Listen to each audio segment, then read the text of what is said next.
राम राम जी। आज आप पहुंचे हैं जी खटखट टोल प्लाजा। जिन्होंने खटखट टोल प्लाजा जो करनाल में लाठीचार्ज हुआ है उसके विरोध में खटखट टोल प्लाजा ने पूरी तरह से जाम लगा रखा है और वहां पे पहुंचे हैं बहुत बड़े किसान नेता सुरेश कोत जी और ईश्वर छात्र जी।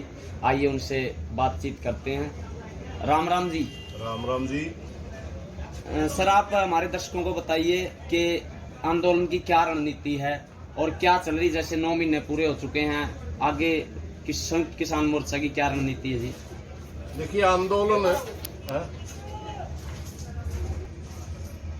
ये पूरे देश में चल रहा है और पूरे देश में आंदोलन चलने में पूरे देश के नेता इसमें इन्वॉल्व हैं। इसकी रणनीति बहुत से साथी समझ नहीं पाए जी।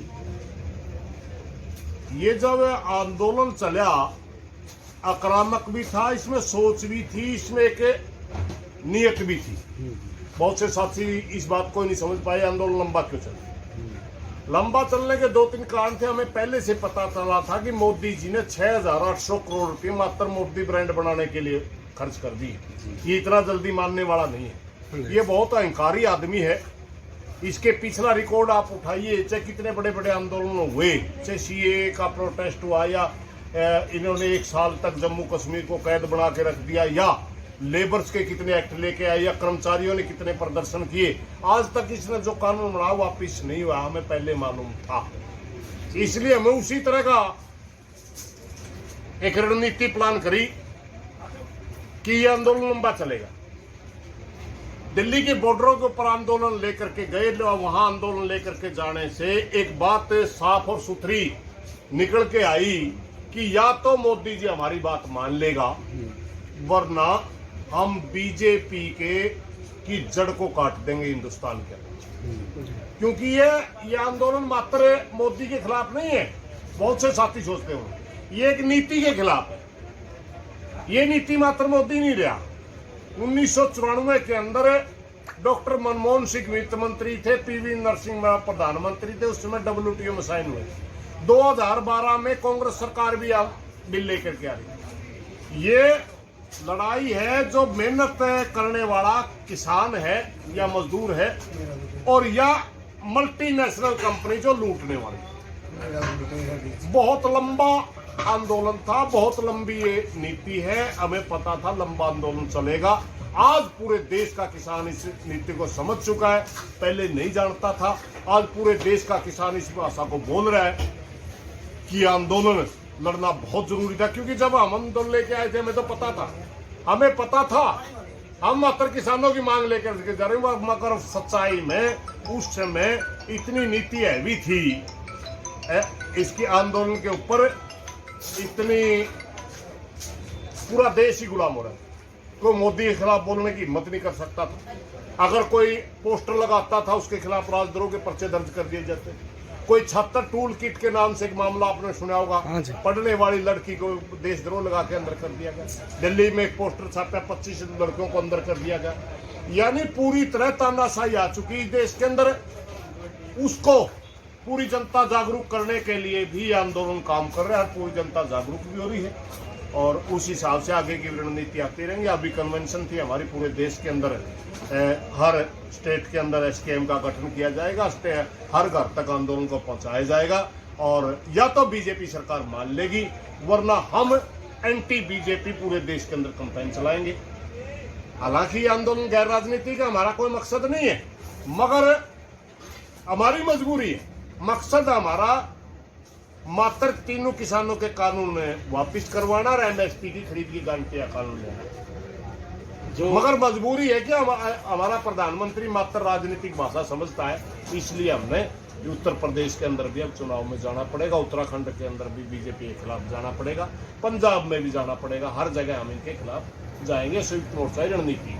और 5 तारीख की जो मुजफ्फरनगर की 5 तारीख की हमारी ओपनिंग है। मुजफ्फरनगर के अंदर हम बहुत बड़ी रैली करें संयुक्त मोर्चा की तरफ से।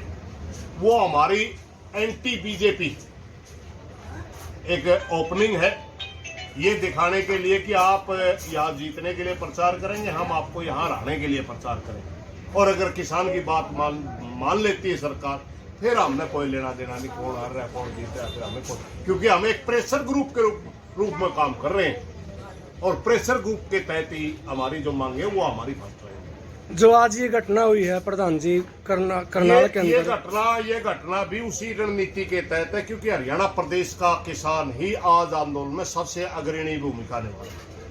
आज एक कंपटीशन ये है कि उत्तर प्रदेश से ज्यादा किसान जा सकते हैं हरियाणा से, इसलिए एक प्लानिंग के तहत पूरे हरियाणा को डिस्टर्ब करने के लिए करनाल के अंदर मीटिंग रखी गई। क्योंकि हमने तो पहले कॉल दे रखी है, पहले कह रखा है बीजेपी जेजेपी का नेता आते ही हम उसका विरोध करेंगे, तो पहले कॉल दे रखी, तो हरियाणा को डिस्टर्ब करने के लिए घटना करवाई गई। हमारे किसान भाइयों के सिर फोड़े गए, उनका एक साथी का नाक टूटी हुई है, एक हाथ टूटा हुआ है, एक उंगलियां पाटी हुई है, एक सिर फूटा हुआ है, 10-15 आदमी हमारे गिरफ्तार है। ये सारा जो ड्रामा रचा गया, पहले गुरुद्वारा के अंदर हमारी मीटिंग होनी थी, गुरुद्वारा कैप्चर कर लिया पुलिस ने, फिर बस्ताड़ा टोल के ऊपर हमारे किसानों को कॉल दे करके बुला लिया, फिर बस वहां भयंकर लाठीचार्ज किया गया। ये सारा 5 तारीख की जो रैली है उसको डिस्टर्ब करने के लिए इन्होंने एक रणनीति बनाई। तो जो सरकार ये बार बार किसानों पर लाठीचार्ज करे प्रधान जी, इससे आंदोलन को बल मिले है या फिर इससे कुछ? देखिए, किसान के अंदर गुस्सा बढ़ रहा है, किसान के अंदर गुस्सा बढ़ रहा है, सरकार ये समझ नहीं पा रही है, और सरकार के पुलिस के अधिकारी आज तो कल ही पा रही है।